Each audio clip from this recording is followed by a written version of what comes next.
Realmente, né, às 17 horas. Bom, pessoal, boa tarde. Queria agradecer a presença de todos, os sócios da ATEP, os participantes de fora do nosso ciclo aqui de uma live aberta. Então, temos vários convidados. Eu queria agora agradecer, em nome da ATEP, né, a presença e o prestígio a esse evento. Agradecer a presença do Marcos Monteiro, que é o nosso convidado dessa tarde, e dizer que essa é a nossa primeira live do ano, e a gente vai fazer agora aqui uma modificação na nossa condução para que essa apresentação se torne mais dinâmica, mais atrativa para quem vai assistir, para quem vai depois vir a aproveitar esse conteúdo. Nós vamos fazer hoje num processo de perguntas e respostas. Nosso objetivo hoje é estar conversando a respeito de um assunto bem atual, que é a tecnologia blockchain. Marcos é uma pessoa, um empresário, né, que tem o seu negócio totalmente estruturado.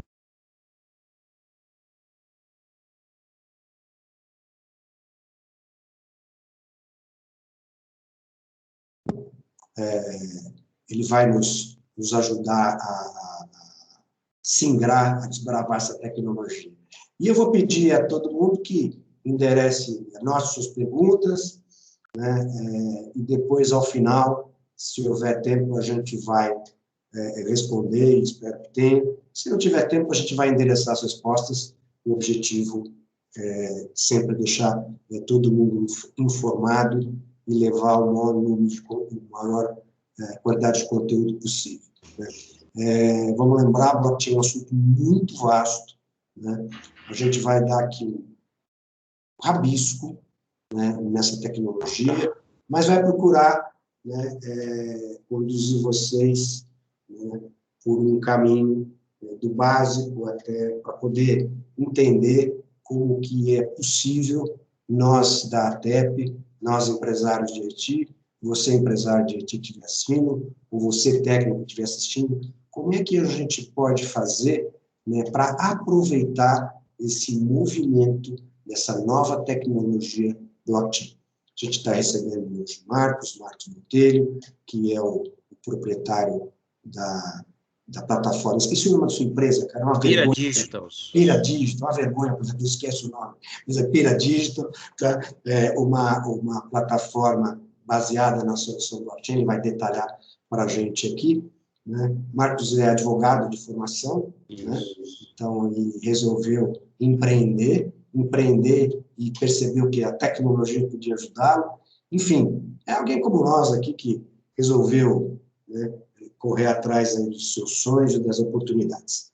Então, Marcos, eu queria começar aqui uma coisa muito básica, né, cara, básica mesmo, né? O que é blockchain, né? E como é que ela surgiu? Qual que é a origem dela? Por favor.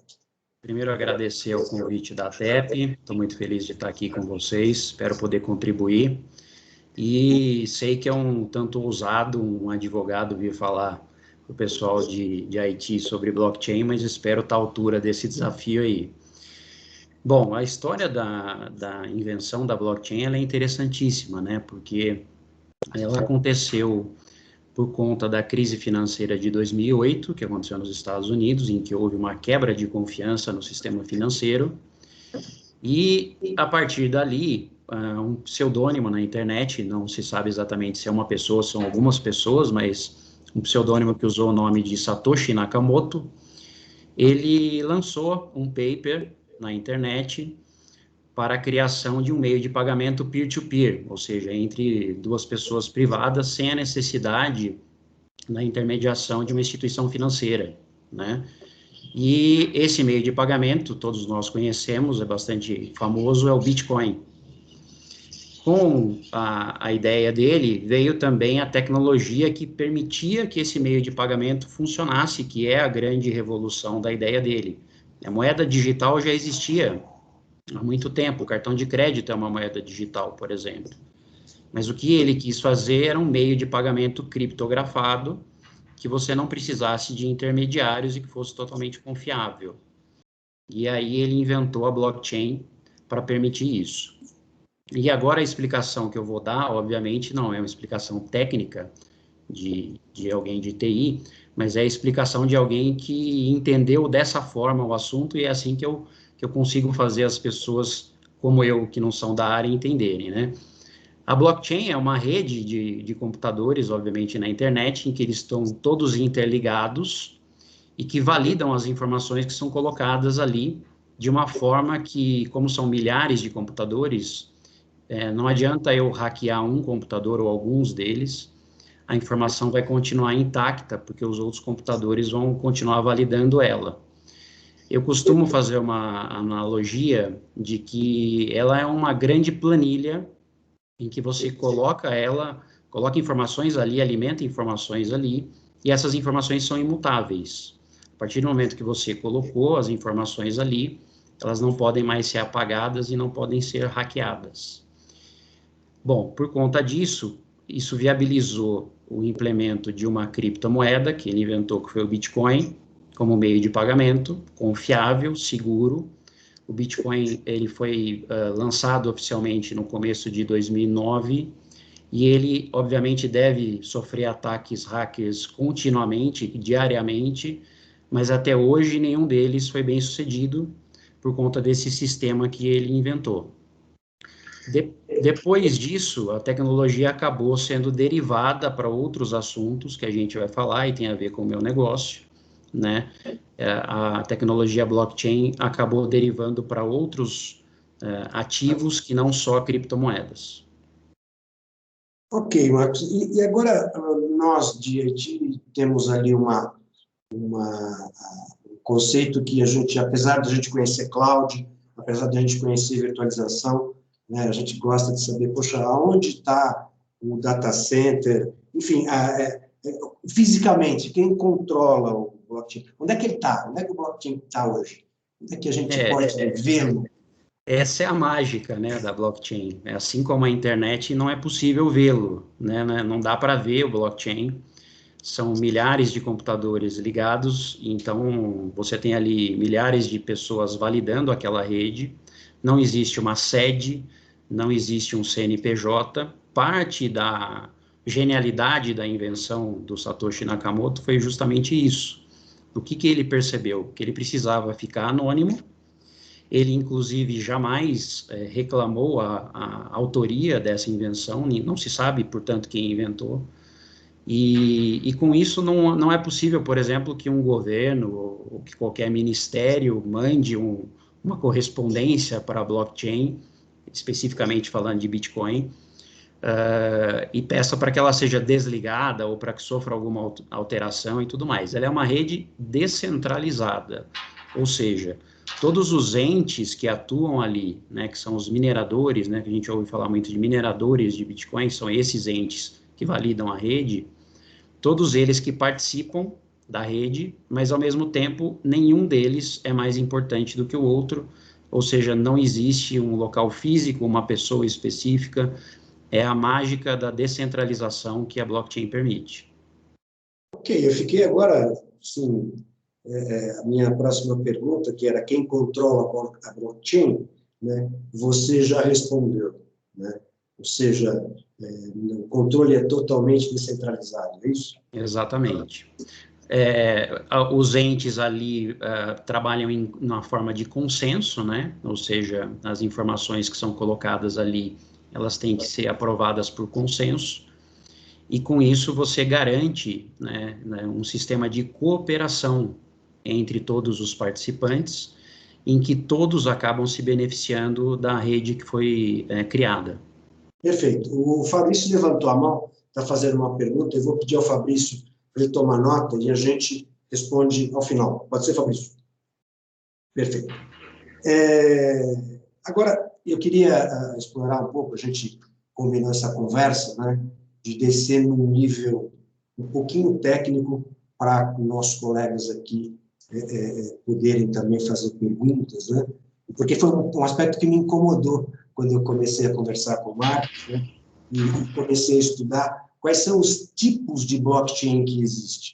E se você for à literatura, você vai descobrir que existem hoje, né, blockchains públicos e blockchains privados.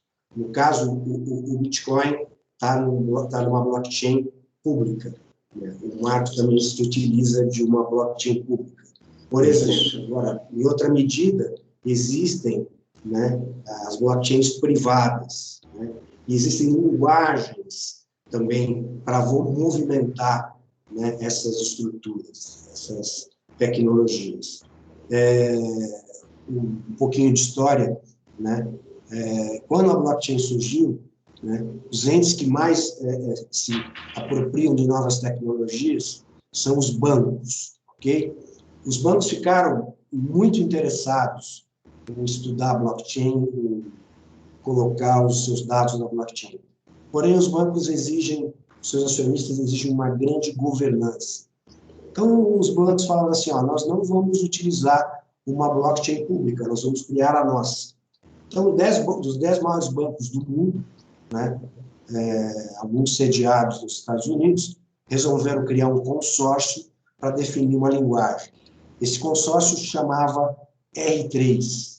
Né, hoje ele virou uma empresa. E ele criou uma tecnologia, né, criou uma linguagem chamada Corda. Essa linguagem é uma linguagem aberta. Né? Então, todo mundo pode programar em Corda. Né? Agora, diferente da blockchain pública, né, a Corda, o R3, ele tem uma governança estabelecida por alguns bancos. Então, para você ser admitido nessa blockchain, você tem que cumprir algumas regras. Né? E hoje, né, bancos transacionam hoje criptomoedas e transacionam ativos via blockchain, via Corda, via R3. A Bolsa de Valores de São Paulo, a B3, né, ela usa hoje já blockchain, ela faz parte do consórcio mundial da R3. Então, ela também está inserida nesse contexto. Aí tem a IBM, que é uma mastodôntica empresa de tecnologia, que também falou assim, poxa, eu não posso ficar de fora disso, preciso criar o meu aqui, vou criar uma oportunidade.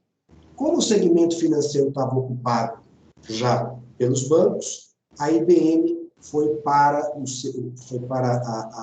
aplicações logísticas. Então, toda a parte de logística, de portos, de aeroportos, de movimentação de carga, de modal no mundo, né, ele está debaixo de uma blockchain, né, dominada por um consórcio, por uma linguagem chamada Hyperledger. Né?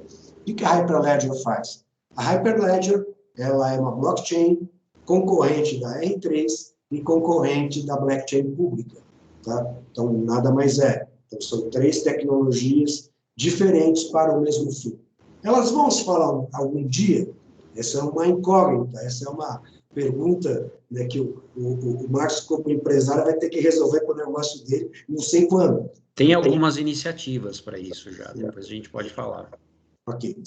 E outra coisa que eu queria tratar também é a segurança do blockchain. Todo mundo fala que, isso aí é o carnaval, velho, ninguém toma conta. Né? Como é que é a segurança do blockchain? Como é que eu tenho certeza? Marcos falou uma característica que todo mundo fica encantado, mas, por outro lado, desconfia, nós de IT. Né? Como é que é tratada a segurança? Bom, existem, eu vou descer em um conceito técnico, tá? Muito poderoso, que está na blockchain, por isso que ela funciona bem, que é a tecnologia de hash. Né? O que é a tecnologia de hash? É transformar, né, um dado, uma sequência de dados, em um algoritmo, em outra sequência de dados única, e não possível de cópia, nem de retroação. Dado um hash, eu não consigo voltar para saber o hash original. Os elos da blockchain, quando você grava alguma coisa, né, o primeiro, se eu vou criar uma blockchain hoje, né, o primeiro elo dessa cadeia, o primeiro registro dessa cadeia, né, primeiro registro desse livro razão, dessa planilha Excel, a primeira linha, ela vai ter um conjunto de informações e ela não vai apontar anteriormente para nada. Por quê? Porque ela nada é, né? Não tem nada. Eu vou gravar uma coisa lá, vou gravar meu nome, meu endereço, meu saldo bancário, um negócio que eu fiz com o Marcos, fiz com o Fabrício, fiz com o Vitor, transacionamos alguma coisa, registramos lá. Próximo. Vou gerar um hash, vou criar o próximo elo, que é o segundo, vai falar com o primeiro através do hash. Quando criar o segundo, lá o Vitor vai fazer uma transação só com o Marcos, vai colocar lá. Segundo, vai apontar para o terceiro. O terceiro é uma criação de hash que está no segundo e está no terceiro. Por isso que você não consegue entrar numa cadeia blockchain e ir voltando para trás, né, para decriptar e para destruir ou para modificar uma informação, né? Então, essa é a segurança que foi criada. Existe um outro conceito, que é o algoritmo de consenso. Quando é que você vai registrar aquilo? Quando mais de um determinado número, né, de nós, de mineradores, que estão ali guardando coisas, de entes da blockchain, falaram aqui, ó, esse registro eu verifiquei aqui em 5, 10, 20, ele realmente é o mesmo, não foi modificado, podemos incluí-lo nessa blockchain. Então, existem procedimentos de segurança muito importantes para ser colocado. E agora existem, você pode colocar hoje, depois falamos de negócio, o Marcos vai dizendo dele, você pode colocar um contrato inteligente, pode colocar várias coisas, depois eu não vou me estender, vou devolver a pergunta, vou devolver para o Marcos aqui. E quais são os negócios que utilizam blockchain, cara? Qual que é a parada? É importante, faltou uma parte lá na minha explicação inicial, depois da blockchain do Bitcoin, surgiram milhares de outras, né? Hoje, você tem milhares de blockchains aí públicas rodando, e essas privadas que você mencionou também. E uma delas trouxe algumas inovações, foi a blockchain da rede Ethereum, vocês devem conhecer, que também é bastante famosa, e ela trouxe a possibilidade desses contratos inteligentes, né, que são auto-executáveis, você alimenta eles com informações, e eles basicamente funcionam. Se acontecer isso, faça aquilo, né? E isso possibilitou diversas outras aplicações para as redes blockchains que hoje existem, né? Então, primeiro, obviamente, surgiram outras criptomoedas. Nós temos milhares de criptomoedas. Tem uma estatística meio assustadora, lançam não sei quantas por dia. É impressionante a quantidade de criptomoedas que são tokens, né, que são lançados por dia. E mais recentemente, algumas outras aplicações muito interessantes. Por quê? Tudo que você pode validar, dar autenticidade, dar agilidade e segurança em transação, fica melhor na blockchain, porque ela tem essas características todas que a gente mencionou. Então, mais recentemente, e foi a partir de 2020 que isso começou a ganhar corpo mesmo, vieram os NFTs, que são Non-Fungible Tokens, ou tokens não fungíveis. Né? O que é um token não fungível? Um token fungível é a criptomoeda, ou seja, elas são idênticas, né? Se eu trocar um Bitcoin por um Bitcoin, não tem diferença entre eles. Um token não fungível, portanto, é algo que é único, como, por exemplo, uma obra de arte, um colecionável, qualquer item que seja único. E até então, antes da tecnologia blockchain, não era possível dar autenticidade para um item digital, porque você poderia, por exemplo, tirar uma foto do seu celular, mandar para uma outra pessoa, e eu não saberia mais qual é o original e qual é a cópia. A partir do momento que eu tenho a tecnologia blockchain, que eu subo esse arquivo digital, no exemplo que eu dei da foto, né, na rede, e ele ganha ali um horário, um dia, um autor e as informações dele, mesmo que alguém venha depois e suba o mesmo arquivo, o mesmo item digital, pelo princípio da anterioridade, eu sei que o original é aquele que eu coloquei em primeiro lugar. Então, isso possibilitou que itens digitais começassem a ganhar mais valor, ou muito mais valor, do que até então. Até então, você não conseguia ganhar muito valor em itens digitais. E fez explodir um mercado de artes, colecionáveis, itens de games. Os games estão indo todos para a blockchain. Metaverso, que é o que agora está vindo muito forte, o próprio Facebook já anunciou, mudou de nome, inclusive, para Meta, né, por conta do metaverso. Tudo que vai existir no metaverso vai ser em NFT, para que você possa ter a propriedade daquele item digital ali. Setor de ingressos, invenções, patentes, tudo isso, toda a informação que você colocar na rede e puder com confiança dizer que aquilo é único e que foi colocado naquela data, você abre um leque de negócio para isso, né? Então, as aplicações hoje já são inúmeras, mas ainda está no começo, né? Eu acho que nós ainda estamos descobrindo quais as aplicações possíveis, e inclusive aplicações do mundo físico para o mundo digital, para você dar autenticidade de itens físicos no digital. Então, por exemplo, já existe a possibilidade de você tokenizar imóveis, né, e vender. Isso já está sendo feito, inclusive já tem uma iniciativa no Brasil, no exterior já foi feito, de você vender pedaços de imóveis, de você vender pedaços de áreas, de você vender como se fosse cotas de participação em qualquer negócio ou em qualquer ativo que você queira comercializar. Acho interessante, né, esse conceito de autenticidade, vou dizer assim, unicidade, aquilo é único, né? No aspecto de imóveis, né, eu li uma reportagem recentemente, a IBM, né, desenvolveu, agora eu estou confuso se foi não sei se foi num país da África, não lembro se foi na Tanzânia ou na Nigéria, né? O que acontece? Lá não tem cartório, né, nas cidades. Então, é comum as pessoas cometerem fraudes e crimes, né, com uma propriedade. Então, o cara fala, duplicidades, né? É duplicidade. Então, quem foi? Putz, dá morte, isso aí não tem gangues específicas. Aí a IBM, né, através do blockchain, através aqui do Hyperledger, criou, em algumas prefeituras locais de algumas cidades da Tanzânia, né, essa possibilidade. Então, o proprietário vai lá, né, com a foto, com lá a coordenada, vai lá o fiscal, fala assim, ó, então esse sujeito aqui registrou essa propriedade, então é dele, tem valor legal, ninguém vai mais tomar porque ele fez esse registro. Uhum. Uma outra aplicação recente no Brasil, interessantíssima, saiu no Valor Econômico, está fazendo, salvo engano, um mês. Eu conheci uma startup, né, na Coplacana, há cerca de 2 anos, que foi a primeira startup que estava tentando regular contratos de BART, contratos de futuro de soja no Brasil, né?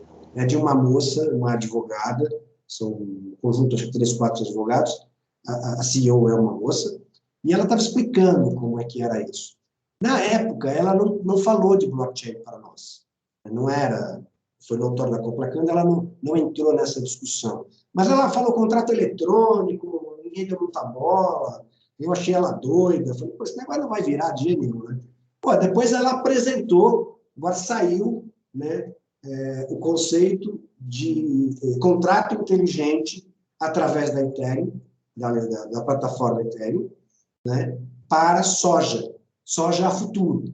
Quer dizer, uma primeira pessoa, técnico, uma pessoa de negócio, uma startup, desenhou uma aplicação, desenvolveu a aplicação, colocou no mercado e alguém teve ali a iniciativa de negociar, topou negociar. Ou seja, por quê? Porque viu valor naquilo. Exato. Então, isso é alguma coisa, né, que é do tipo assim, vai conquistar confiança na medida em que o mercado avança.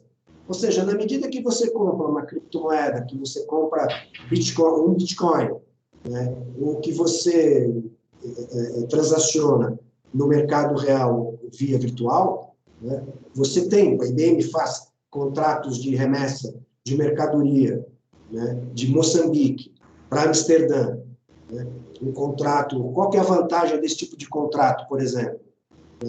Tem uma empresa em Amsterdã que importa flores de Moçambique. Só que a empresa em Amsterdã só vai pagar, né, isso é acordado entre as partes, se o transporte for realizado num certo formato, numa certa temperatura e num certo tempo. Como é que vai se saber isso? O contrato, a cada fase, por exemplo, o agricultor colheu a planta e colocou num container refrigerado. Ele vai registrar a hora que ele fez isso, vai entrar na blockchain. Aí o sujeito vai transportar até o porto lá de Maputo, em Moçambique. Esse container vai subir no modal e vai entrar no navio. Vai ter um outro clique lá na blockchain, vai gravar. Vai atravessar o canal de Suez, vai subir o Mediterrâneo, todo esse inferno, vai chegar em Amsterdã. Quando chegar em Amsterdã, o cara vai falar assim, poxa, aparentemente a flor está boa, mas deixa eu ver se ela passou por todos os ciclos de controle e ninguém adulterou. Ele simplesmente vai, né, à plataforma da IBM, vai olhar ali o número do contrato e vai dar ali toda, né, o que aconteceu, né? Vai dar ali a cadeia de custódia, lembrei o nome. Exato. A cadeia de custódia de tudo. Quer dizer, aí o sujeito vai lá e paga com toda certeza. Se acontecer algum problema dali para frente, o problema não foi do transporte.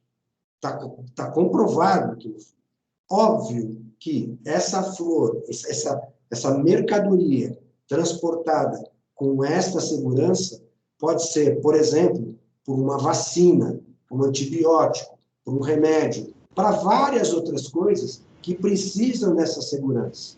Então, imagina só alguma coisa traqueada do tipo assim, ó, eu plantei uma castanha, um açaí aqui no interior de Belém do Pará. Vou levar esse açaí lá para Munique, na Alemanha. E esse açaí tem que ser produzido e retirado de uma área de proteção ambiental. Então, eu vou fazer todo esse movimento. Então, isso dá um conceito de autenticidade muito importante. Né? Já falei para caramba. Então, vamos lá, mas agora outra pergunta para você. Por que é que você resolveu adotar essa tecnologia? Conta a sua história de empresário, que acho que é muito legal. Essa história é interessante também. O meu negócio, na verdade, estava previsto para ser um negócio físico, não digital. O que eu ia fazer? Eu inventei algo que, daí vem o nome de PIRA, né? Ele chama Parque Interativo Rua e Arte, é uma sigla, o PIRA. Eu inventei um parque de artes, principalmente arte de rua, o que eu ia fazer, em que ficavam essas artes expostas num conceito bem de entretenimento, com música, gastronomia. A ideia era desmistificar aquele tipo de arte muito conceitual, de museu, aquele conceito de galeria. Era trazer a arte para mais perto das pessoas, de uma forma mais sociável, mais agradável. E assim nasceu a ideia do Pira, numa área em Piracicaba, inicialmente, depois isso até se expandiu e tal. Eu consegui captação pela Lei Rouanet, né, que é uma lei de incentivo à cultura, porque é um projeto cultural. Mas aí veio a pandemia. E como obviamente, esse negócio, ele é uma aglomeração de pessoas, eu fiquei impossibilitado de executar o projeto. E nessa de ficar em casa, como todo mundo ficou pensando no que eu poderia fazer, eu estudei mais a fundo a tecnologia blockchain, me deparei com o NFT, que foi na pandemia, coincidentemente ou não, né, que ele explodiu, e estudando o NFT, eu percebi que eu poderia transformar a ideia daquele parque num parque digital de arte, ou num marketplace, né, digital de arte, e depois, estudando mais a fundo, também não precisava ser só arte, a gente poderia ir para diversos ativos digitais, como colecionáveis, games, né, tudo isso que eu mencionei. Então, eu acabei indo primeiro fazer o Pira Digitals, eu não esqueci do Pira Park, né, que é a ideia original, mas ele, pela pandemia, ficou inviável, e aí eu me deparei com a tecnologia e percebi que eu tinha um universo todo, né, para fazer pela blockchain, e não precisava ficar esperando a pandemia acabar para empreender. Putz, perfeito. E aí, como é que foi? Você falou assim, poxa, agora adorei NFT, adorei. Onde é que eu começo? O que eu faço? Esse foi um desafio, porque tudo que existe de literatura, obviamente, ainda é pouco, né? É um assunto que nem todo mundo domina, é um assunto que poucas pessoas no mundo falam, mas, por outro lado, tem um material suficiente para se estudar na internet. Então, eu pesquisei tudo que eu pude na internet, li alguns livros também, são poucos livros que existem, principalmente aqui no Brasil, mas eu entrei, assim, sendo bastante específico. Eu acho que eu tive algumas fontes de aprendizado que foram muito importantes. Todos os fóruns em que se discute esse tipo de assunto, você pega informações ali que são vitais muitas vezes, né? É um trabalho de formiguinha, de ficar ali vendo as conversas, vendo as dúvidas e tudo mais de uma tecnologia tão recente. E o NFT em si, também por uma coincidência daquela época, que não é coincidência, obviamente, estava surgindo um aplicativo na época, se não me engano, chama Clubhouse, que hoje ele já até nem está tão famoso mais, mas que é um aplicativo de basicamente isso que a gente está fazendo aqui em áudio, né? São conversas ao vivo. E eu resolvi colocar ali NFT, né, naquele aplicativo para ver o que eu ouvia. E, para minha sorte, existiam poucas salas, umas 2, 3 salas, em Palo Alto, quer dizer, onde o pessoal estava desenvolvendo essas aplicações em NFT, com as pessoas que estavam desenvolvendo isso, conversando em salas com 30, 40 pessoas. E eu podia ficar, porque eu, na pandemia estava em casa e tinha tempo, eu podia ficar ouvindo discussões daquele assunto específico, das dificuldades que eles estavam tendo daquele assunto específico, e pude aprender muito e ali também colher algumas outras fontes de onde estudar. Então percebo que foi muito mais um caminho de fuçar mesmo, de tentar descobrir, do que me matricular num curso. Eu nunca fiz nenhum curso sobre esse assunto, né? Foi um trabalho mesmo de autodidata, de buscar informações, porque elas estão aí. Hoje em dia, com a internet, graças a Deus, esse é o lado bom da internet, né? A gente tem acesso a informações que jamais teria, como nesse exemplo que eu dei há alguns anos atrás. Imagina poder participar de um debate de startups em Palo Alto, de NFT, justamente o que eu estava querendo montar. Quer dizer que você teve, talvez, uma oportunidade de participar de um fórum onde talvez estivesse presente, né? A gente não sabe ainda porque ele não estourou, né? O Steve Jobs da NFT. É possível. Estava lá, né? Ou seja, acho que tem uma coisa muito importante agora, né? De nós de IT refletirmos, e isso para a gente é muito importante, o quanto tempo uma tecnologia ela é pesquisada e em quanto tempo ela é implementada no mercado para consumo, né? Isso é um tremendo desafio. No passado, isso aí demorava muito tempo, que era quando é que ela saía da bancada de laboratório e quando ela se tornava executível. Hoje, a tecnologia blockchain, né, na minha visão de observador de TI, de tecnologia, eu estou no mercado de IT já há bastante tempo, acompanhei várias ondas, né? Essa velocidade vem diminuindo, né, enormemente. E acho que você tem uma característica muito interessante, que é você e é uma coisa que eu costumo brincar com as startups às quais eu tenho contato, faço parte lá do consórcio de inovação do Hub Piracicaba, né, sobre inovação, de falar para a startup assim, fala, meu amigo, é o seguinte, ó, a startup ela tem que ter a postura de ir até perceber o mercado onde tem um problema para propor lá uma solução, né? Você não tem que desenvolver uma solução e buscar um problema para você aplicar. É o contrário, né? Você teve um problema sério, problema estrutural, né? Você teve que resolver, ó, eu não tinha, meu parque acabou, né? Não posso mais levá-lo, então eu vou mudar. Então, o próprio pode ser, pô, esse negócio aqui, cara, né? Você fez uma abstração ali. Isso aqui pode me resolver, foi, e colocou ali, né, no seu negócio. Eu vou dar um exemplo típico, quando a gente se conheceu, eu dei esse exemplo, eu gosto de coisas históricas, eu gosto de Segunda Guerra Mundial, de itens da Segunda Guerra, e eu estava olhando num fórum que eu sigo, né, sobre artigos da Segunda Guerra, de um sujeito lá, ele publicou um artigo, né, sobre um objeto, né, que é a tampa da privada de Hitler. Falei, porra, como isso é verdade? Né? Aí o cara mostrou, contou a história.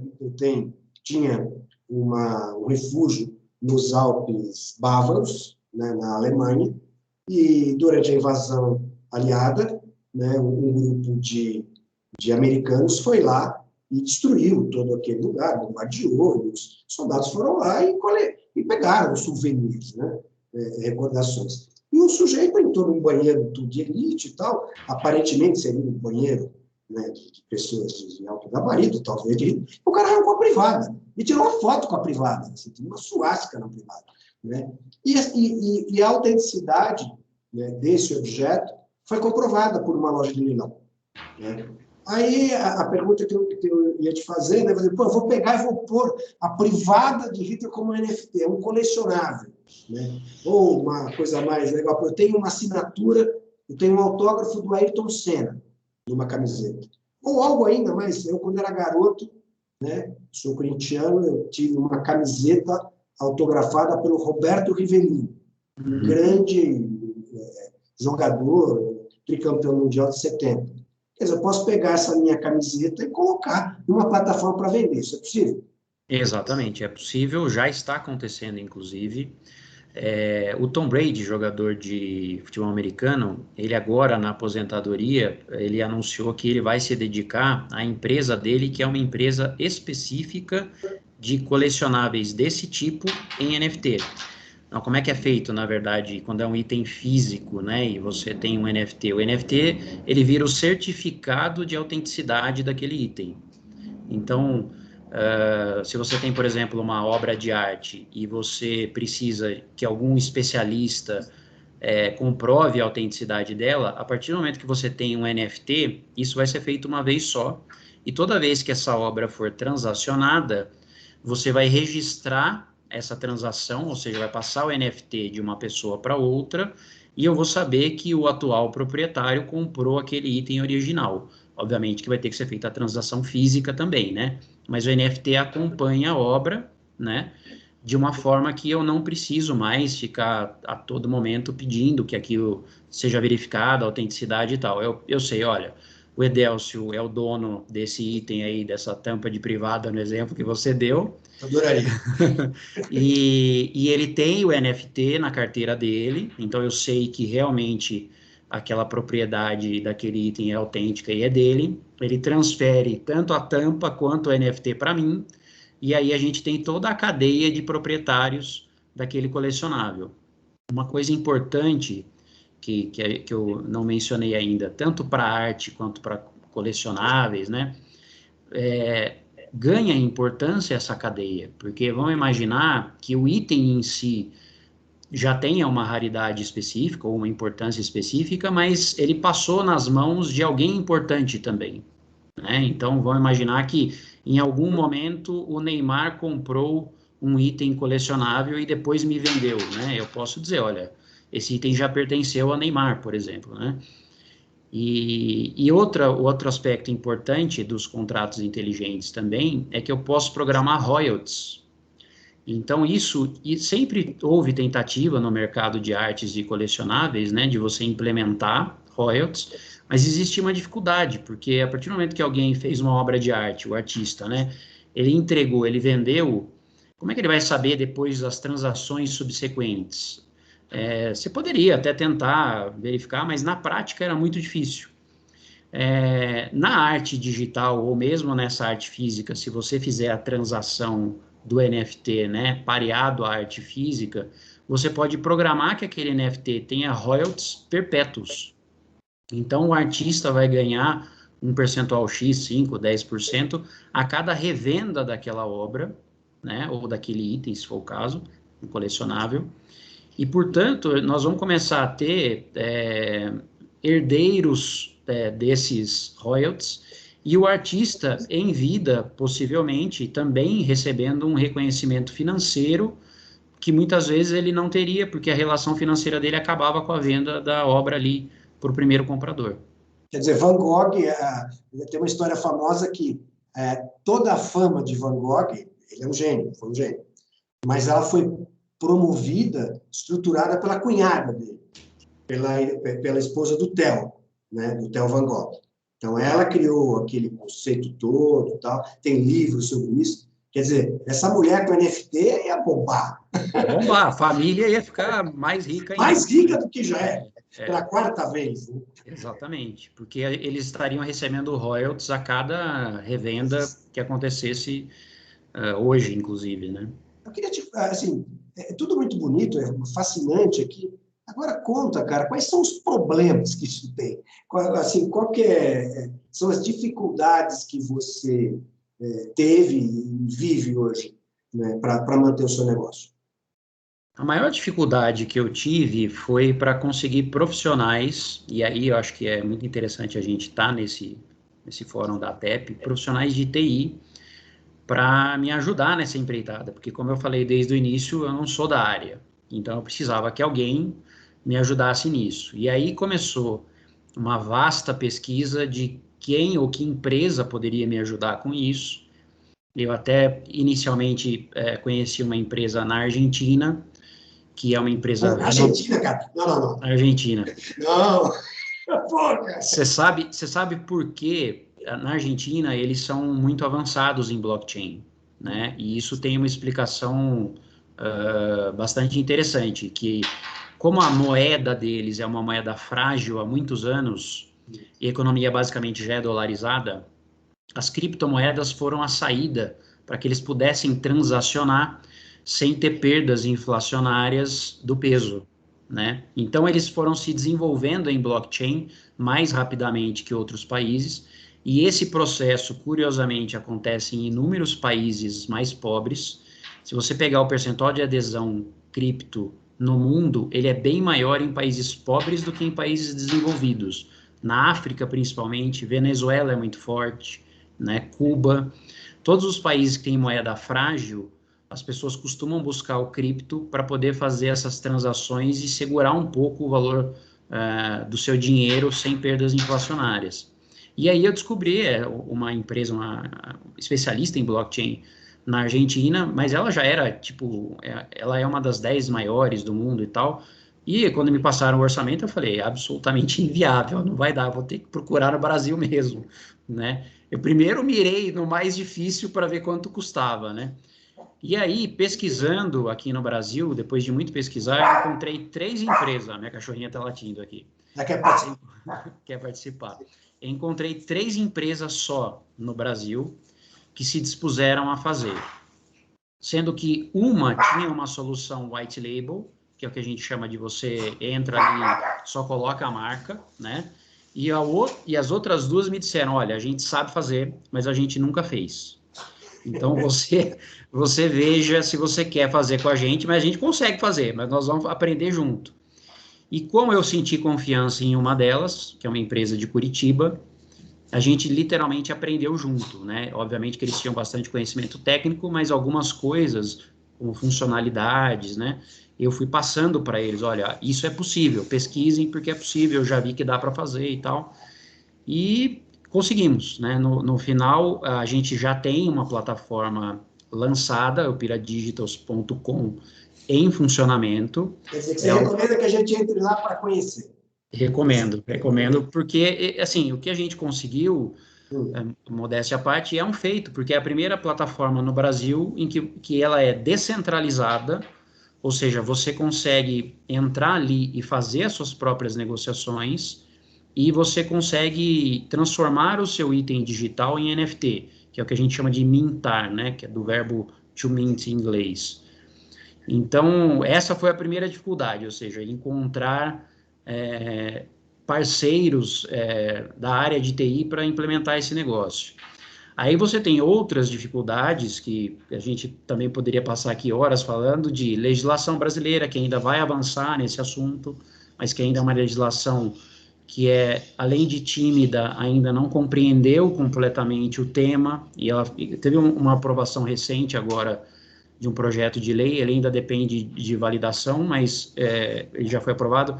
Ele melhora, mas ele ainda é um pouco vago, ele não trata de todos os temas, ele é equivocado em alguns outros, né? Então a gente vai ter que avançar nisso ainda. E aí também uma questão que depois a gente pode falar, que é uma questão crucial, que é a questão de segurança, né?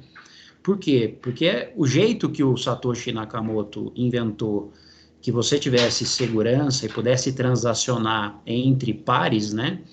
Sem intermediários, era que você fosse o dono absoluto do que acontecesse com o seu item ou com o seu dinheiro, né? E isso, obviamente, te dá uma responsabilidade enorme, porque ao mesmo tempo em que não é possível eu hackear aquilo, se você clicar e autorizar que alguém entre numa carteira digital sua, por exemplo, que é o que a gente usa para transacionar, né? Você permite que aquela pessoa tenha acesso a tudo, ou se você passa a senha, você permite que a pessoa literalmente limpe a sua carteira digital. Acontece? Acontece bastante ainda. E não tem 0800 para ligar, eu costumo falar que não tem para quem reclamar, não tem intermediário, não tem uma instituição financeira, né, uma corretora, né, a não ser uma transação que é feita numa corretora de criptomoeda, aí você tem. Mas a transação entre pares, você não tem para quem reclamar, né? Então, isso tem acontecido, é o que eles chamam de phishing attack, que é um ataque em que você cria um link se passando por verdadeiro, né? Às vezes é um e-mail, às vezes é uma própria página, que parece ser uma página verdadeira, e que na verdade você está autorizando aquela pessoa a entrar na sua carteira digital. E aí tem casos, assim, assustadores de pessoas que já perderam muito dinheiro. Mas, de novo, a tecnologia é extremamente segura. É o ser humano que cai num golpe e permite que um outro ser humano entre na própria carteira dele e aí faça o ataque. Ou seja, se eu entendi, tem uma discussão de comportamento, ou seja, eu posso ser enganado, né? Mas serei eu enganado. Exato. Quem vai entrar na minha conta bancária sem eu autorizar pegar? Exatamente. Exatamente. É o que acontece, por exemplo, tem link falso no Facebook, tem link falso no Mercado Livre, tem clonagem de cartão de crédito toda hora. Aonde está o dinheiro, as pessoas vão tentar golpes, né? A vantagem da blockchain é que esse golpe só acontece se você permitir. Então, quanto mais ligado nisso você tiver, menor a chance do golpe acontecer. Eu queria agora abrir um pouquinho para as perguntas, sei que a gente está se encaminhando para o final, né? E pode ser que a gente não responda todas. Eu queria dar aqui a primazia ao meu colega Fabrício, que levantou a mão logo no começo, né? E pedir, Fabrício, por favor, fique à vontade aí em colocar, né, a sua observação e fazer a pergunta para o por favor. Olá, Nelson. Olá, Marcos. Obrigado aí pela palestra, fantástico. Cara, é o seguinte, eu fiz duas anotações aqui. Na verdade, aquele no início você acabou respondendo aí no decorrer da apresentação, mas é aquela questão do modelo, né? Que, se for ver conceitualmente, o modelo é muito parecido com o modelo com que a internet nasceu também, que são uma rede descentralizada, né? Só que em um determinado momento formou-se comitês para controlar essa rede descentralizada, né? Daí veio o Edelso e explicou sobre os supostos blockchains privados, que não são comitês, mas obviamente tem interesse financeiro forte por trás, né? A pergunta, realmente não existe nenhum comitê organizando esse conceito ou essa tecnologia mesmo? Então, a blockchain do Bitcoin não tem. Ela é única nesse aspecto. As outras, elas nascem centralizadas e vão se descentralizando. Então, não dá para você falar, é 100% descentralizado. Não. Por exemplo, a Ethereum, ela tem um dono, ela tem uma empresa por trás dela, né?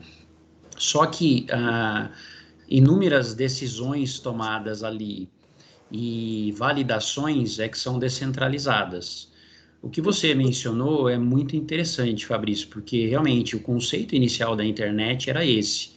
E aí ele acabou sendo, de uma certa forma, deturpado no que a gente chama de Web 2.0, que são esses grandes conglomerados tech, e que eles nos deram serviços, entre aspas, de graça, mas com o custo dos nossos dados, né? Então, tudo que você autoriza ali, que seja coletado de dados da sua navegação, e dados pessoais seus também, aonde eles monetizam o negócio deles. A blockchain, ela funciona de uma forma em que esses dados, eles ou não são coletados, ou muito poucos dados são coletados. Quando você se conecta, e aí é o que a gente chama de Web 3.0, né, que é esse movimento que está acontecendo agora. Quando você se conecta num marketplace como o nosso, por exemplo, o Pira Digitals, você pode se conectar simplesmente com a sua carteira digital. Essa carteira digital, ela não diz quem você é, ela não tem um nome, um sobrenome, um CPF, um RG, um comprovante de endereço, ela não tem nada. Ela tem um número de usuário só. E, portanto, eu sei o comportamento de compra daquela carteira, mas eu não sei quem é. Eu não sei se é um homem, se é uma mulher, qual é a idade, em que local ela está, né? Então, esse movimento que está acontecendo agora, você bem apontou, ele não é 100% descentralizado, mas ele parte para uma descentralização, né, bem maior do que existe na Web 2.0, e ele vai alterar os modelos de negócio, principalmente os modelos de negócio digitais que existem hoje, para um modelo em que não é possível mais sobreviver só da coleta de dados, né, e vender esses dados ou usar esses dados como informação. Agora você vai ter que sobreviver da audiência, da comunidade que você conseguir criar para o seu negócio. E aí eu acho muito interessante para vocês de TI, que são empreendedores, nasce toda uma possibilidade ou uma infinidade de possibilidades com base nesse novo modelo de negócio. Perfeito. O Vitor levantou a mão. Pode colocar sua pergunta, Vitor, por favor. Parabéns aí, Marcos, pela apresentação, Edelcio pela condução. Eu queria só saber se você pode falar um pouquinho do que Piracicaba precisa fazer para ela entrar no mapa mundial com relação a NFT ou blockchain. Eu não sei como que está Piracicaba, mas eu queria saber se você pode dizer o que nós podemos fazer aqui em Piracicaba para que isso aconteça. Eu acho que Piracicaba é expoente em diversos aspectos, né? A gente tem em Piracicaba um polo de startup agro, por exemplo, que é referência no Brasil e no mundo. Ou seja, Piracicaba sabe fazer isso. Eu acho que a gente precisa se organizar, né, para que surjam iniciativas de startups, polos de startups voltadas para a blockchain, porque está muito claro que é a tecnologia que vai dominar nos próximos anos, e está muito claro também que está muito no começo, por todos esses fatores que eu já mencionei. Então, seria fundamental que a cidade fomentasse um polo ou polos de startups em blockchain e iniciativas, né, principalmente de empreendedores nessa área de tecnologia, para que a gente conseguisse criar uma comunidade forte, como eu falei, já foi feito no agro, ou seja, a gente sabe fazer, é possível fazer, e o Brasil, em geral, ainda, apesar de eu falar o tempo todo que está no começo, né, o Brasil, em geral, já está para trás, né, eu tenho muita dificuldade de conversar e de trocar ideias nesse assunto fora do círculo que eu consegui, do pequeno círculo que eu consegui como vocês, que entendem do assunto, né? Lá no exterior isso já está sendo mais debatido, a gente já tem mais startups, muito mais startups nascendo, e o conceito de blockchain já está compreendido como algo que veio para se estabelecer, não é mais uma dúvida, né? essa dúvida já ficou no passado.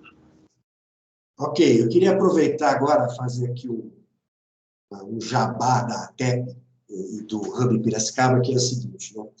O ano passado eu entrei em contato com a empresa, através de um colega, que era country manager dessa empresa no Brasil, a R3.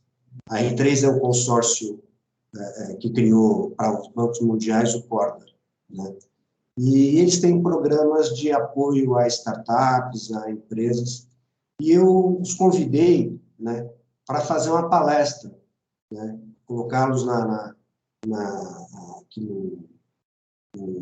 agenda de palestras deles do ano. Eu vou entrar em contato novamente, nós começamos nosso ciclo de palestra, e deu tudo certo, porque essa conversa que o Marcos Botelho teve conosco, né, marca o início, né, e nos dá um pouco nos ajuda a fomentar, né, a oxigenar o cérebro, para ouvir um pouquinho depois que uma empresa como a R3 tem para falar para nós, propor uma formação, propor um desafio, propor alguma coisa, né?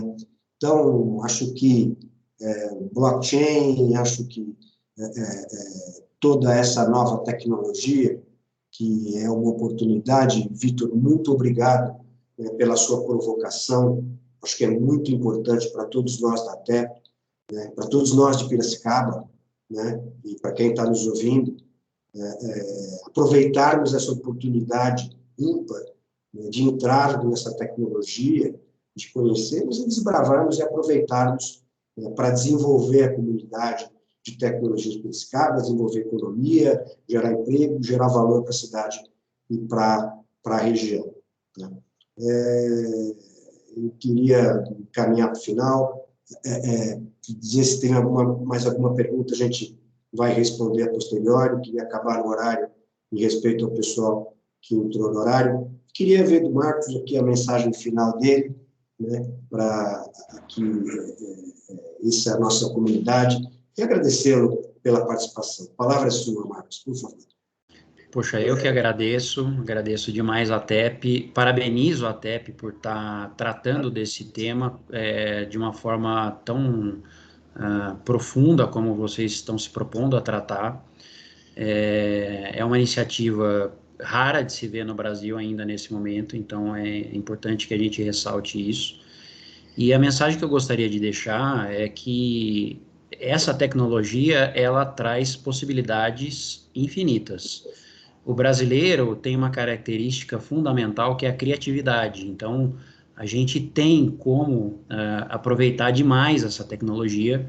O que a gente precisa é da formação, né, de profissionais de TI capacitados para implementá-la, e de empreendedores que tenham essa coragem de começar um negócio em uma tecnologia que é inicial, mas que já se provou com o tempo. Vejam, eu comentei, Bitcoin é de 2009, né? Então não é há tão pouco tempo que está aí, funciona a tecnologia, e vai ser fundamental que o Brasil como um todo compreenda isso, para que deixe de ficar para trás em um assunto que vai ser crucial nos próximos anos.